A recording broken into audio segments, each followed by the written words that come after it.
pemirsa, dialog kembali kami lanjutkan. Kita akan sapa Bapak Wibowo Malik. Pak Wibowo? Oh, iya.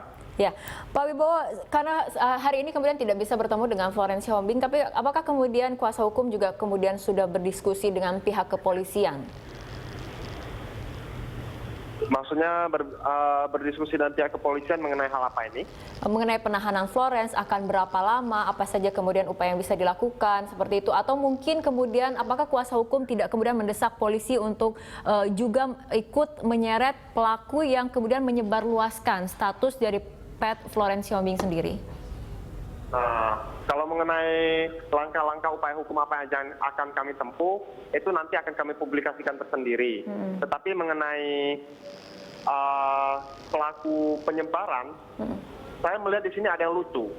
Pihak penyidik sama sekali tidak tertarik untuk mengejar mereka yang menyebarkan. Mereka hanya mati-matian agar klien kami, Florence, itu satu-satunya lah pelakunya. Apa yang membuat Anda berpikir bahwa polisi ataupun penyidik tidak tertarik untuk kemudian ikut menjerat pelaku penyebar status pet Florence?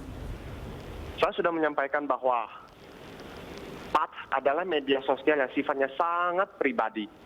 Pada saat kita memposting sesuatu, hanya orang-orang teman-teman kita sendiri yang bisa melihat. Orang lain tidak bisa. Orang lain nge-add kita nggak bisa. Nggak semudah itu.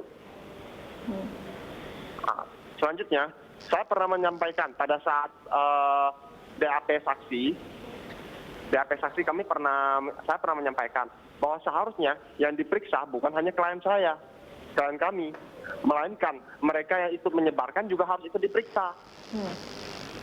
Kemudian pihak kepolisian, penyidik mengatakan kalau hal itu silakan Anda laporkan kepada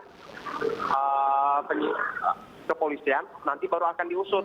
Jadi sejauh ini polisi tidak proaktif untuk kemudian mencari sendiri siapa kemudian pelaku penyebar? Pelakunya adalah pelaku tunggal, klien kami sendiri. Padahal yang dapat dijerat dengan Undang-Undang ITE, pasal-pasal yang digunakan untuk menjerat klien kami, sesungguhnya adalah pasal-pasal yang hanya dapat digunakan terhadap mereka yang telah menyebarkan. Oke, kita akan kembali berbincang dengan Pak Numan dan juga Pak Ismail. Tadi Pak Ismail sudah mengatakan bagaimana ini perlunya ya penyebar perluasan. Ini Pak Numan sendiri kita lihat dari kita ke Pak Numan. Kita lihat bagaimana kemudian menurut Pak Wibowo bagaimana polisi ini memang tadi dikatakan tidak tertarik. Justru meminta kuasa hukum mengajukan nama kemudian siapa yang penyebar luasan, baru setelah itu diproses seperti itu. Ini justru harusnya tidak seperti itu kan Pak Numan ya?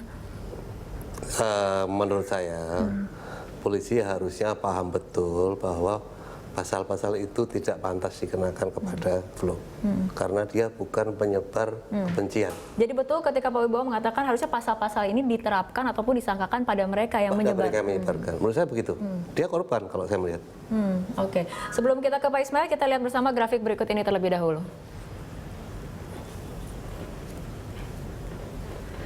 Nah, kita lihat bagaimana kemudian kasus yang menimpa Florence Sihombing ini bukan yang pertama kali. Kita lihat ada berbagai macam kasus penghinaan yang kemudian berujung di polisi, dan ini terjadi di jaring sosial. Berawalnya ada Bupati Pangkep Syamsuddin Hamid Batara disebut Bupati paling bodoh se-Indonesia oleh Budiman, guru SMP Negeri Makrang, Pangkep dalam jejaring sosial Facebook. Kemudian kita lihat ada Farhad Abbas menyerang etnis Wakil Gubernur DKI Jakarta Basuki Cahayapurnama alias Ahok. Ya, kita juga ada Wamenkumham Denny Indrayana yang pernah berkicau di Twitter pada Agustus 2012 lalu yang mengatakan advokat koruptor adalah koruptor. Ada juga Yusril Izzah Mahendra yang menuduh IPW kelompok yang hanya pura-pura idealis namun ujung-ujungnya mencari bayaran.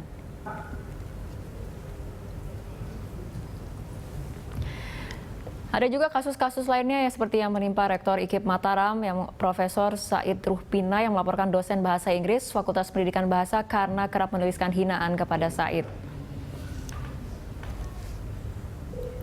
Terakhir, kasus Bondan Prakoso dilaporkan atas tuduhan pencemaran nama baik oleh Akasaka Cafe di Bali. Bondan berkicau di Twitternya, security adalah secure, membuat nyaman, membuat aman. Security Bali Akasaka tidak sopan, berlebihan, dan tidak menghargai tamu. Ya, kasus status di jejaring media sosial yang kemudian memang berujung polisi ini tidak hanya kemudian Florence Sihombing, Pak Ismail, kita lihat tadi ada beberapa kasus seperti itu. Ini artinya apa? Apakah memang memang sudah dibatasi kebebasan kita berekspresi di jaring media sosial sehingga kemudian begitu mudahnya ini dibawa-bawa ke ranah hukum, ranah pidana, dilaporkan kepada polisi seperti itu? Sama sekali tidak. Undang-undang ini tidak membatasi orang berekspresi di media sosial. Sama sekali tidak. Tapi kenyataannya ada beberapa kasus di jaring media Kalau itu sosial. tidak, memang kasus-kasus yang disampaikan tadi itu memang jelas. Kan yang diadukan adalah orang per orang yang bersangkutan. Jelas orangnya, bagian mana yang disakiti, apa yang disampaikan, itu jelas kontennya. Tapi kalau untuk kasus luar ini kan, sekarang siapa yang disakiti? Apakah kelompok masyarakat itu bisa mewakili atas nama Jogja semua? Kan enggak. Karena begitu banyak orang Jogja sudah memaafkan dia kok. Ya. Jadi harus dibarisbawahi bagaimana kemudian ketika Itu dari awal saya katakan bahwa orang per orang pencemaran nama baik itu lebih kepada personality orang yang disakiti apanya. Bagian mananya yang disakiti. Itu senada dengan pasal 30 13. Karena pasal 27 ayat 3 itu dibangun atas konstruksi KUHP, tidak berdiri sendiri. Jadi harus jelas. Oleh sebab itu, kalaupun kita mengatakan bahwa setiap orang yang ingin memposting sesuatu di media sosial harus betul-betul itu membaca dulu. Jangan sampai setelah dia baca, dia posting, yang kena orang lain. Tapi apakah memang kemudian sudah diatur dalam undang-undangnya bahwa di pasal pencemaran nama baik sudah diatur bahwa ini adalah kasus orang per orang seperti itu, atau memang tidak ada penjabaran yang lebih detail sehingga ini bisa subjektif seperti Kalau itu memang di dalam Undang-Undang 23 itu memang tidak detail. Maka beberapa minggu yang lalu kita memang berdiskusi dengan teman-teman pemerhati dan media sosial bahwa itu memang sesuatu yang perlu lebih didetailkan supaya masyarakat lebih paham. Itu perlu. Kita sadari itu yang masih perlu didetailkan. Ke Pak Numan terlebih dahulu tanggapannya. Bahwa ini sebetulnya tadi ada kasus-kasus yang agak berbeda dengan Florence di mana itu adalah orang per orang, tapi untuk Florence ini memang orang bukan hanya satu subjek saja, ini kan warga Jogja sendiri dan itu sudah banyak yang kemudian memaafkan. Gitu. Saya juga ketemu banyak orang Jogja, asli Jogja yang malah malu dengan membawa status ini ke level pidana. Mereka malu. Emang orang Jogja sebodoh itu ya, sekasar itu ya, setidak maafnya itu ya. Enggak, orang Jogja itu yang saya temuin ya mengatakan bahwa sudahlah selesai. Toh dia udah dapat ganjaran yang cukup banyak dari publik gitu kan, ya sudah. Banyak hal lain yang lebih penting gitu loh. Orang Jogja yang saya temuin begitu, ya saya nggak tahu orang Jogja yang lain. Tapi artinya gini loh, kita tidak bisa serta-merta mengatakan ini warga Jogja melawan flu, enggak. Saya malah mengatakan ini adalah LSM yang mengadukan melawan flu, bukan orang Jogja. Baik. Kita akan kembali menyapa Pak Wibowo. Pak Wibowo, tadi kan Florence sudah mengajukan permintaan maaf kepada warga Jogja, permintaan maaf kepada Sultan, permintaan maaf kepada UGM sebagai institusi pendidikan tempat ia menimba ilmu. Ini dari sejauh ini apakah sudah ada respon dari hasil permintaan maaf seperti itu?